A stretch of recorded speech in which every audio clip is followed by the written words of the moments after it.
রহমানের যে কমিটিটা গঠন করছে, যে যারা চাঁদাবাজি করছে, হ্যাঁ, যারা দুর্নীতি করছে, বিএনপি হোক আর জামাত হোক, এনসিপি হোক, যে দলের হোক না কেন, এটা ভালো উদ্যোগ নিয়েছে। আর এনসিপির নেতা হাসানাত আবদুল্লাহর যে দায়িত্বটা দিচ্ছে খুব ভালো দিয়েছে।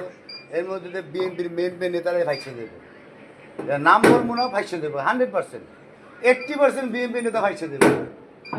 যারা আওয়ামী লীগ তো পুনর্বাসন করছে টাকা খাইয়া, এরা তো ফাঁসবে আগে। তুই 5 আগস্টের আগে তুই চলতারস নাই, হ্যাঁ, আর তুই এত টাকা গাড়ি পাস, ফ্ল্যাট কেনোস, টাকা পাস করিস, এটা ভালো দিয়েছে, আমি খুশি হয়েছি। এটা করা উচিত, দেশের জনগণ চায় এটা, যে কে কে আগাম করছে আগামের ফল তার ভোগ করতে হইব। এখন আর সাধারণ জনগণ এত বোকা না, এখন তারা শিখছে, 5 আগস্টের পর শিখছে কীভাবে সরকারে নামাইতে হয়। যে সরকারের ক্ষমতা হোক, ওই প্রশাসনের অস্ত্রের ভয় দেখায় লাভ না সাধারণ জনগণকে।